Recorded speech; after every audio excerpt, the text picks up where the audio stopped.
Sabe quanto tempo você fica no celular por dia e sabe quanto isso te prejudica? Hoje eu vou falar um pouquinho sobre detox digital. E aí, beleza? Caso você não me conheça, meu nome é Lucas Goulart, eu sou publicitário e atualmente eu sou programador no grupo New Life. Essa é uma série de vídeos que eu tô muito afim de fazer, só que eu vinha enrolando ela, então hoje eu vou gravar um monte de vídeo, então você vai ver, sei lá, os próximos 3, 4 vídeos eu vou estar com a mesma camiseta, por isso. E são vídeos que eu quero falar sobre programação, sobre rede social, sobre marketing digital, sobre sociedade, cultura em geral. Esse conteúdo está disponível tanto em podcast como em vídeo, então se você não quer ficar olhando para minha cara, quer só ouvir o que eu tô falando, pode ficar à vontade, você que quer assistir eu falando também pode ficar à vontade. E decidi começar com esse tema que eu acho legal e que ele tá apontado para ser uma das tendências desse ano, que é o detox digital. O que seria isso? Seria uma desintoxicação de redes sociais, de smartphone, de tecnologias em geral. Por vários motivos. Primeiro, que as pessoas perceberam que elas ficam muito tempo nas redes sociais e que isso atrapalha elas. E atrapalha não só na questão mais óbvia, que seria de aproveitar o tempo livre, né, o tempo que elas não estariam trabalhando ou não estariam fazendo coisas importantes, como também a questão de saúde mental, porque existe toda uma discussão de como as redes sociais elas influenciam na saúde mental das pessoas. E esse assunto ele está pontado para ser uma das tendências de marketing digital, um dos assuntos mais comentados em marketing digital desse ano. A gente tem algumas pesquisas que mostram, por exemplo, que o brasileiro é um povo que passa, em média, 3 horas no celular. E se você juntar com o dado de que o brasileiro é um dos povos que menos dorme, que menos descansa, você tem aí 3 horas a menos que o cara tá descansando. Mas eu acho que eu vou fazer um vídeo só sobre essa parte do descansar aí daqui a um tempo. Esse é um assunto que me interessa bastante. E teve um dia que eu peguei o relatório do meu celular de uso e eu postei no story do meu Instagram, inclusive. E algumas pessoas vieram comentar pra ver onde é que elas achavam.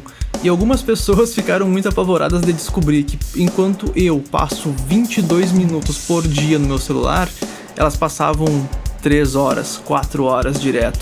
Então as pessoas começaram a perceber isso, e essa pesquisa ela mostra isso. Mas só que se a gente levar em consideração que é uma média, e que eu passo 22 minutos, deve ter gente que passa 6 horas, 8 horas no celular. Isso é absurdo. Existe um outro dado que mostra que 30% das crianças de 4 a 6 anos já têm acesso a um smartphone. Isso nos leva a uma outra preocupação, que é a questão da saúde mental.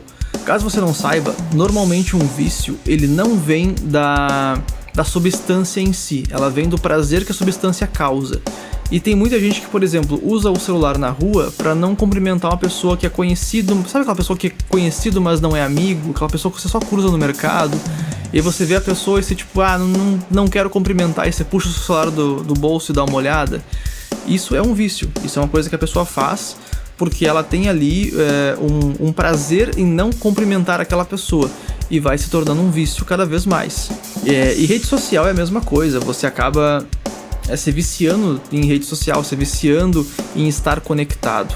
Eu, por exemplo, percebi que eu ficava muito tempo vendo stories do Instagram. E eu olhava pros stories e eu olhava eles em sequência, eu não pulava nenhum, e eu comecei a perceber isso porque a ordem dos primeiros stories estava muito bagunçada. Ela era fixa, era sempre as mesmas pessoas, mas eram pessoas que não me interessavam, eram pessoas com quem ou eu não tinha contato, ou sei lá, era gente que postava conteúdo. E como era conteúdo irrelevante, eu, em vez de fechar, eu simplesmente ia passando pra frente. Então ele entendia que eu estava vendo aquilo. E o algoritmo, entendendo que eu via aquilo, me mostrava mais, sempre que tinha stories novos daquelas pessoas. O meu primeiro passo nesse sentido foi reeducar o meu algoritmo para ele entender que eu não queria ver esse conteúdo. Então eu abria o stories apenas das pessoas que me interessavam, e quando acabava eu fechava. Outra coisa que isso me ajudou foi para não ver o anúncio que fica entre os stories, né? Então eu acabei ficando livre de mais esse problema, digamos assim. Uma outra coisa que eu tenho evitado bastante é a coleta de dados, porque o algoritmo de qualquer rede social ele funciona como um teste AB. Então ele vai me mostrar um conteúdo, e se eu reagir àquele conteúdo positivamente ou negativamente, ele vai ter um dado de que eu me interesso ou não. Então, por exemplo, eu há pouco tempo eu estou migrando do desenvolvimento web para programação. E É incrível como o algoritmo já entendeu isso, porque todo o conteúdo que eu acessava de desenvolvimento web, de CSS, JavaScript, ele passou para conteúdo sobre programação, sobre Node, sobre React, e foi muito rápido, foi coisa de uma semana, todo o meu algoritmo mudou para me agradar nesse sentido. E inclusive as propagandas de venda que o Instagram, que o Facebook fazem para mim, não são mais de cursos de desenvolvimento web, são desenvolvimento de aplicativos. Então é muito rápido e o algoritmo ele aprende muito rápido. E para uma pessoa que não está antenada, acaba caindo muito fácil numa promoção de vendas. Por exemplo, eu posso programar o meu site para ele captar todo mundo que entrar no meu site. E aí o meu site tem lá, o preço do meu curso é R$ 99. A pessoa entrou, não comprou o meu curso, e eu tenho esse dado no pixel do Facebook do meu site, eu posso disparar, e isso é automático, posso deixar isso ativo o ano inteiro se eu quiser. Disparo a promoção de que esse curso vai ser vendido por R$ 50, só para aquela pessoa, e ela realmente acredita que é para ela, mas é porque o algoritmo ele entende todo esse percurso. A pessoa entrou no site, a pessoa viu o curso, se interessou pelo curso, mas não comprou porque, por qualquer motivo, ele envia para essa pessoa uma promoção com valor mais baixo para tentar a venda. Eu tô falando aqui de curso porque eu compro muito curso, mas pensa isso em tênis, em sapato, em roupa, em bolsa, em qualquer coisa que as pessoas compram mais diariamente. Outra coisa que o site usa bastante é a questão do últimas peças disponíveis. Não sei se isso é real ou se não é, eu uso isso pro meu tempo.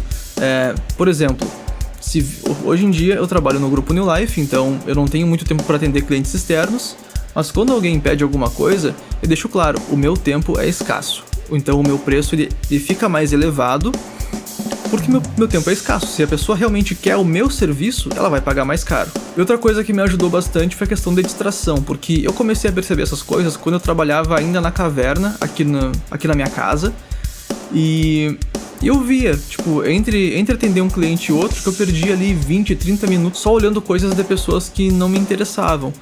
E eu comecei a filtrar, comecei a só olhar stories de pessoas que realmente me interessam, de pessoas que são influências nas áreas que eu atuo, de amigos meus que são muito próximos. Enfim, eu acabei fazendo um filtro muito grande e o algoritmo passou a entender isso. Algumas soluções que eu achei pro meu caso que podem te ajudar, a primeira delas foi olhar os relatórios. Talvez no seu celular não tenha, você pode baixar um aplicativo só para isso, em que você vai baixar o relatório de uso do seu smartphone e você vai ver quanto tempo você passa por dia ou por semana e principalmente quais os aplicativos que você mais usa. Outra coisa que eu fiz por mim mesmo foi excluir alguns aplicativos. Por exemplo, Twitter, YouTube, Facebook. São aplicativos que, primeiro, que eu não uso tanto, e segundo, eles me distraem muito, e terceiro, eu posso acessar eles pelo meu computador. Então eu acabo também usando isso como uma forma mental de usar merecimento para as coisas. Então eu só vou acessar o YouTube, o Twitter e o Facebook quando eu chegar em casa de noite. Eu não vou usar isso durante o dia porque isso mata a minha produtividade. E uma coisa um pouco mais avançada, talvez, não sei se no Android dá para fazer isso, mas deve dar, que é usar a tela do smartphone em preto e branco. O que acontece é que vários desenvolvedores de aplicativos, eles estão junto com departamentos de psicologia. E esses departamentos eles estudam e entendem quais as cores que deixam você alerta, né?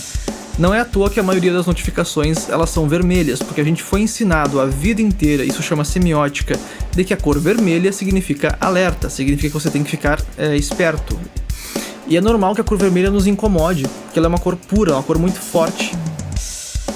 Então, se você tem um aplicativo branco com uma notificação vermelha, você tende a retirar aquelas notificações.